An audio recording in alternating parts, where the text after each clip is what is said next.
All right, let's talk about AI. Are you feeling that weird mix of massive hype and, honestly, a little bit of disappointment with the real-world impact on your business? Well, you are definitely not alone. But here's the thing. Just under the surface of all that noise, a real fundamental revolution is already happening. So in this breakdown, we're going to cut through the hype to show you how AI agents aren't just another new tool. They are a new engine that's going to let you re-architect your entire business. Okay, so here's our game plan. First, we're going to tackle that feeling of AI fatigue head-on. Then, we'll unpack the 4 incredible forces that are powering this new agentic age. From there, we'll get practical and look at a framework for how to actually do this, see some mind-blowing real-world results, and then lay out a concrete roadmap for transformation. And finally, we'll get to what might be the most important part. What does this all mean for us, for human work? So, let's dive right into something I think a lot of us are feeling, whether it's in the boardroom or in our daily stand-ups, this growing sense of frustration with generative AI. I mean, let's just ask it straight up. Is it? Because let's be real. After that first huge wave of excitement, a ton of companies are really struggling to build and scale AI use cases that actually deliver measurable, bottom-line value.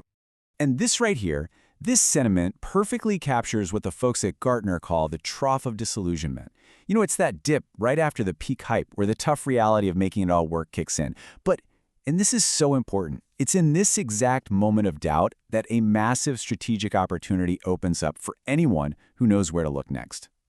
And this is where the entire game changes. While some people are pulling back, something incredibly powerful is emerging, the AI agent. And we need to be super clear, this is not just another chatbot. An agent is an autonomous system. You give it a goal and it can plan, act, learn, and remember, all on its own to get the job done. This is such a brilliant way to think about the difference. We're moving from a tool that's like a powerful calculator, you have to tell it exactly what to do step by step, to a digital coworker that's like a skilled accountant. You just give it a high-level goal, like close the books for Q3, and it figures out all the steps and gets it done. That's the shift. It's a huge one, from doing tasks to achieving outcomes. So what's powering this massive leap from a simple calculator to a skilled professional? Look, it's not just one thing. It's this unstoppable force created by 4 trends that are all feeding each other and creating this incredible cycle of progress. Think of these 4 forces: insane innovation, huge investment, costs that are falling off a cliff, and brand new capabilities as a flywheel, right? More investment fuels faster innovation, which gives us better capabilities. And as the costs plummet, it all becomes more accessible, which of course justifies even more investment. It just keeps spinning faster and faster. And the pace is, well, it's just staggering. Think about this. The complexity of a task an agent can handle is literally doubling every 7 months. At the same time, the cost to actually run these models has dropped by 280 times in just 2 years. We're getting way more power for a tiny fraction of the cost. So where's all this progress coming from? Well, follow the money. That number, $250 billion, that's what just the top 3 cloud giants are planning to pour into AI and data centers in 2025 alone. That's the fuel for this entire revolution. So what does all this mean for you? It means that sitting on the sidelines is no longer the safe, conservative move. In fact, it's the riskiest thing you can possibly do right now. The gap between the people who get on this and those who wait is going to grow exponentially fast. Okay, so if waiting is the biggest risk, how do you actually move forward? You can't just dive in randomly. You need a roadmap, a way to think about this. It's a journey from just using agents as little helpers to really rebuilding your business around a powerful new engine. And this framework right here is your map. It all starts with what we call Agentic Labor. This is probably where most of us are today, using AI for a little personal productivity boost or automating a simple existing task. And that's great. You get some nice efficiency wins. But the real magic, the real transformation happens when you cross over to the Agentic Engine. That's when you stop just speeding up the old way of doing things and start totally redesigning your workflows to be run by teams of agents. That's the game changer. This all sounds amazing and transformative, but you know, talk is cheap. Does it actually work? Like in the real world with real businesses? Well, the answer we're seeing from the early adopters is a massive yes. Just look at these numbers coming out of big, complex tech projects.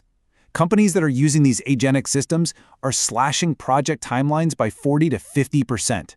They're cutting costs by over 40%. and they're doing it all while actually improving the quality of what they produce. These aren't just small tweaks. These are gigantic leaps forward. And it gets even better. Check this out. Over 50%. That's the reduction in both time and labor costs that a major universal bank saw when they unleashed an AI agent workforce on a huge IT modernization project. This case study is amazing because it shows the mindset shift in action.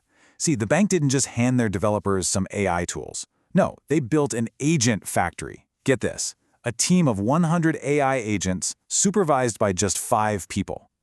That human agent team completely re-architected the work from the ground up. That is the Agentic Engine in the wild, and it just proves the incredible results that are possible.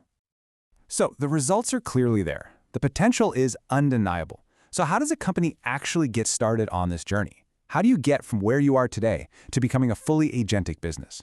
Well, it's not a random walk. There's a structured 2-phase roadmap you can follow. It starts with phase 1. Think of this as your first year or two. The goal here is to set the course. You're building skills, getting your teams comfortable with this new way of working, and you launch a few high-impact lighthouse projects to prove the value and learn what works. Then, once you've got your sea legs, you hit phase 2. You go big. You take what you learned and start to truly agentify core parts of your business, aiming for those huge, transformative productivity gains well north of 50%. Okay, so this brings us to maybe the most important question in all of this. What does this mean for us? For people? Because when agents start going to work, our work has to change, fundamentally. This quote just nails it.